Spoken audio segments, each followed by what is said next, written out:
Pregnancy में माँ के द्वारा की गई कुछ गलतियाँ ऐसी होती है जो बहुत ही छोटी होती हैं, लेकिन वो बच्चे की ग्रोथ को रोक सकती हैं। तो आज मैं आपको अपने वीडियो में कुछ ऐसी मिस्टेक्स बताने जा रही हूँ, जो कोई भी माँ जानबूझकर नहीं करती पर जाने-अनजाने में हो जाती हैं। अगर आप छोटी-छोटी चीज़ों का ध्यान रखेंगी तो आपके बेबी की ग्रोथ बहुत अच्छी होगी और आपको एक स्वस्थ हेल्दी शिशु प्राप्त होगा।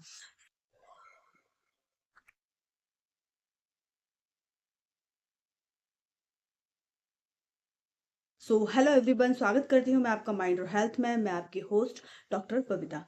तो गर्भावस्था के दौरान क्या होता है कि माँ चाहे या ना चाहे जाने अनजाने में उससे छोटी छोटी गलतियां हो जाती हैं, जिससे क्या है उसके बच्चे की ग्रोथ रुक सकती है। तो आपको कुछ छोटी छोटी बातों का ध्यान रखना है। इन बातों को आप फॉलो करेंगी तो आप देखेंगी आपके बच्चे की ग्रोथ बहुत अच्छी होती है। तो उसमें से नंबर एक है कि पानी का आपका कम पीना। बहुत सी महिलाएं क्या होता है कि जैसे मान लो सर्दी की अगर प्रेगनेंसी है तो उस दौरान कहते हैं हमें प्यास ही नहीं लगती है। तो देखिए, आपको अपनी बॉडी में पानी की कमी को तो पूरा करना ही है। चूंकि बच्चा इम्यूनिटिक फ्लूइड में रहता है तो आपको पानी बहुत ही नीड है। आपकी सर्दी हो या गर्मी, आपको कम से कम 3 लीटर पानी आपको पीना ही है। गर्मियों में तो इसकी आवश्यकता और बढ़ जाती है। क्यों? क्योंकि स्वेटिंग भी होती है और बहुत सारा पानी पसीने में यूरिन के माध्यम से हमारी बॉडी से निकलता रहता है। तो इस समय हमें अपनी बॉडी को ज़्यादा हाइड्रेट करने की ज़रूरत पड़ती है।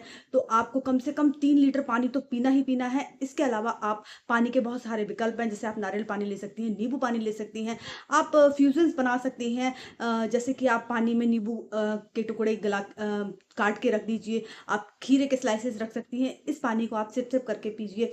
आपकी बॉडी को हाइड्रेट रखते हैं, पानी की कमी से आपको बचाते हैं। नंबर 2 पे क्या है कि आप लोग प्रेगनेंसी के दौरान सही ढंग से बैलेंस डाइट नहीं लेते। उस दौरान लोगों का कहना ये होता है कि आपका मन जैसा करे वैसा खा लीजिए, लेकिन आपको एक बैलेंस डाइट लेना भी बहुत ज़रूरी है। आपको फ्रेश खाना खाना चाहिए। आप अगर बैलेंस डाइट लेते हैं तो आपकी शिशु की ग्रोथ बहुत अच्छी होती है। इस दौरान आपको बाहर का तला भुना और मैदे वाला इन आइटम्स से बचना चाहिए। कुछ चीज़ें चल सकती हैं, लेकिन आपको ज़्यादातर इन चीज़ों से बच के रहना चाहिए।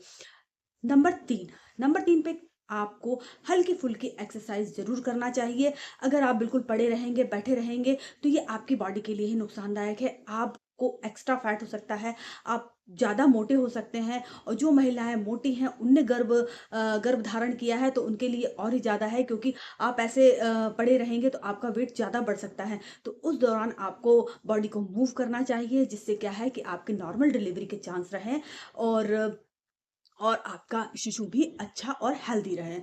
नंबर 4, नंबर 4 पे क्या है कि आपको रेगुलर अपने डॉक्टर से चेकअप कराना चाहिए और डॉक्टर द्वारा दिए गए सप्लीमेंट्स को आपको हमेशा सही समय पे यूज़ करना चाहिए। इससे क्या है कि आपके बॉडी का बैलेंस भी सही रहेगा, आपके हार्मोन बैलेंस रहेंगे। और इस वक़्त पे क्या है कि माँ की बॉडी को बहुत सारे न्यूट्रिएंट की बहुत ज़रूरत होती है, जो कि खाना खाने या बैलेंस डाइट से पूरी नहीं हो सकती है। इसलिए डॉक्टर के द्वारा न्यूट्रिएंट आपको सप्लीमेंट के रूप में दिए जाते हैं, तो आपको इसका रेगुलर उपयोग करना है, जिससे कि ये न्यूट्रिएंट आपके बॉडी में बच्चे तक भी पहुँच सके और आपके बच्चे का विकास अच्छे ढंग से हो सके। और नंबर 5 पे आपको क्या करना है कि आपको ओमेगा 3 फैटी एसिड वाले चीज़ें अपने खाने में यूज़ करनी है। जैसे कि आपको अखरोट खाना है।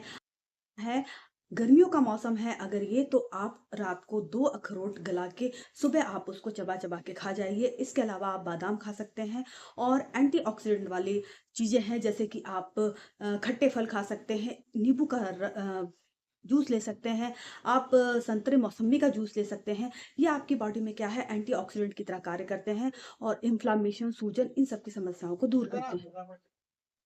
इसके अलावा वैसे तो बहुत सी महिलाएँ ये काम नहीं करती हैं, लेकिन फिर भी कुछ लोग अगर ये काम करते हैं, इस दौरान अगर अल्कोहल का प्रयोग करते हैं तो उसको अवॉइड करें, क्योंकि ये बच्चे के लिए बहुत ही नुकसानदायक है। इससे क्या है कि आपके बच्चे का दिमागी विकास, बॉडी का विकास नहीं हो पाता है और बच्चे में बहुत प्रकार की विकृतियाँ भी उत्पन्न हो सकती हैं और ये माँ के स्वास्थ्य के लिए भी हानिकारक होता है। क्यों? क्योंकि इससे क्या है, बॉडी के अंदर आपके ब्लड लॉस होने की पूरी संभावना होती है।